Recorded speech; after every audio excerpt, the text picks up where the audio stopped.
para guru-guru kita, para ulama, kiai kita, ya, bukan saja dikriminalisasi, ditangkap, disiksa dan lain sebagainya. Sementara kita umat Islam malah mayoritas. Bahkan saham terbesar kemerdekaan Republik Indonesia ini adalah dari umat Islam. Sumbangsih kemerdekaan bangsa kita adalah peran ulama, kiai, habaib dan para santri. Itu nggak bisa dipungkiri. Saat ini terbalik, kita yang mempunyai saham, tapi kita yang selalu dikriminalisasi, kita yang selalu disudutkan. Ada apa sebetulnya dengan bangsa dan negara kita saat ini? Ada apa dengan umat Islam Indonesia saat ini? Ada apa dengan bangsa negara Republik Indonesia yang mayoritas Muslim? Kok umat Islam tidak berkutik sama sekali? Ketika tuan-tuan gurunya ditangkap, tuan-tuan gurunya diintimidasi, dikriminalisasi dan lain sebagainya. Ini yang harus menjadi PR kita. Apa sih harusnya kita bersama? Wa'tasimu bihablillahi jami'aw wa la tafarraqu. Bersatu kita, apapun mazhab kita, apapun suku, bangsa, bahasa kita, ketika ini sudah mencampuri ranah daripada kita punya akidah dan lain sebagainya, bersatu.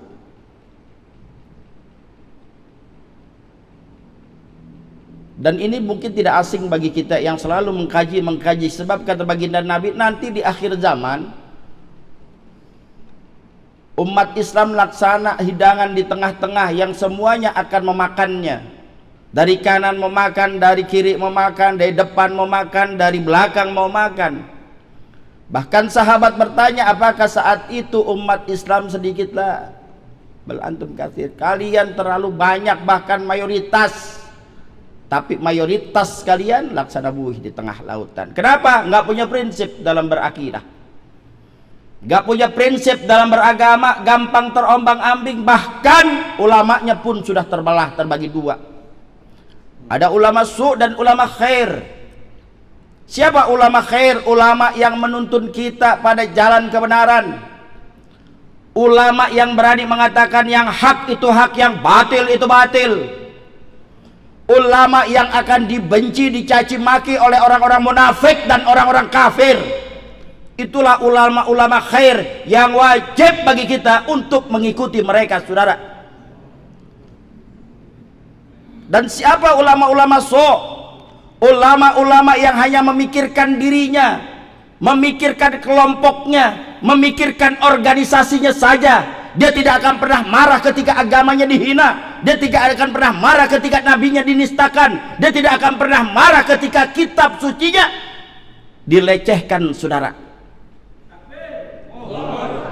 Itulah ulama su. Mengapa ada ulama su? Apa yang menjerat mereka? Ya, sebab mereka sudah terkena al-wahan. Ma huwal wahan? Hubbud dunya wa karahiyatul maut. Terlalu cinta kepada dunia dan takut akan kematian. Terlalu cinta kepada materi, terlalu cinta kepada jabatan, terlalu cinta kepada nama besar. Wa karahiyatul maut, takut akan kematian, takut nggak makan, takut nggak dipanggil lagi ceramah kalau keras-keras dan kencang-kencang, takut nggak masuk TV lagi, takut hilang popularitasnya, menegakkan kebenaran dan keadilan dia takut sama sekali. Itulah ulama su. Yang dia pikirkan hanya bagaimana dapat jabatan. Dia nggak pedulikan lagi kanan kiri saudaranya. Dia nggak pikirkan lagi bagaimana umatnya. Dia nggak pikirkan lagi bagaimana agamanya dinistakan dan lain sebagainya. Bahkan dia bisa lebih bengis terhadap saudaranya sendiri, bisa bercipika-cipiki terhadap musuhnya, saudara. Allah Subhanahu wa ta'ala sudah katakan Muhammadur Rasulullah walladzina ma'ahu asyidda'u 'alal kufar ruhama'u bainahum. Muhammad adalah utusan Allah, dan orang-orang yang bersama beliau wajib hukumnya bertindak tegas terhadap orang kafir, ruhama'u bainahum, dan saling berkasih sayang di antara kalian. Jangan terbalik, saudara. Ama saudara sendiri bengisnya minta ampun, ama saudara sendiri luar biasa, suuzunnya luar biasa, fitnahnya luar biasa. Tapi terhadap orang-orang kafir, bahkan kafir harbi, mereka bisa cipika-cipiki, mereka bisa bekerja sama hanya untuk kepentingan dunia saja, saudara. Bersatu. Apapun mazhab kita, apapun keturunan kita, selama negakkan kebenaran dan keadilan, ayo kita bersatu. Kulli haq walau kana murran, kata Nabi. Katakan yang hak walaupun itu pahit. Katakan yang hak walaupun kau akan difitnah. Katakan yang hak walaupun kau akan dipenjara. Dan katakan yang hak walaupun kau akan dibunuh.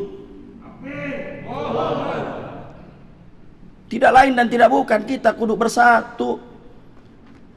Dan saya ingatkan kepada pemerintah Republik Indonesia, jangan suuzon terhadap umat Islam.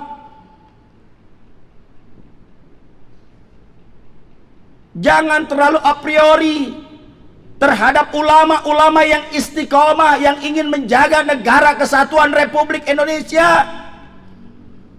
Ulama-ulama tidak akan melakukan bogot, pemberontakan dan lain sebagainya. Tidak. Kenapa? Karena ulama-ulama sadar yang memerdekakan bangsa dan negara adalah para ulama, kiai, habaib dan santrinya. Jadi nggak akan mungkin umat Islam yang istiqomah akan melakukan pemberontakan kepada negara. Tidak.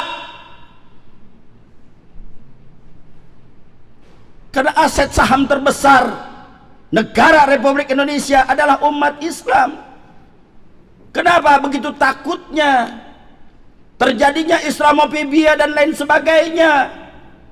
Kok kita bisa diatur-atur oleh mereka yang minoritas, oleh para cukong-cukong, para konglomerat-konglomerat yang notabene adalah ingin menghancurkan bangsa dan negara kita. Dalam segi ekonomi tadi sudah dikatakan, Indonesia ini nggak mungkin jadi miskin, tapi saat ini jadi miskin. Kenapa? Kita tidak pernah mau bersyukur kepada Allah, jauh dari syariat Allah, meninggalkan bagaimana ajaran dari baginda Nabi.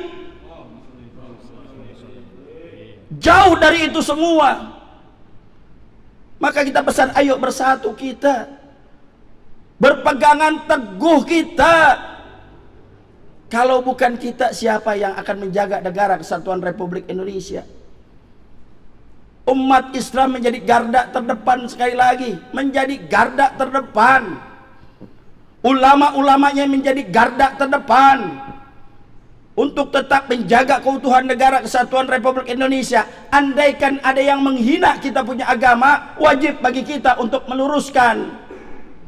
Bukannya yang meluruskan malah dilaporkan untuk ditangkap. Kalau orang salah kudu dilurusin, saudara. Itu namanya wattawasau bil haq, saling mengingatkan dalam kebaikan. Kalau orang salah nggak pernah diingetin, maka selalu akan salah terus, saudara. Kita nggak mau punya pemimpin selalu salah dan salah. Kita harus wajib meluruskan. Tapi kalau kita meluruskan, jangan kita dilaporkan, jangan kita ditangkap. Jangan yang benar ditangkap, yang salah mereka asik-asikan, saudara. Ini yang kita tidak mau. Kembali lagi, pemerintah Republik Indonesia, ayo kembali ke jalan Allah. Tegakkan kalimatullah, tegakkan syariat Allah.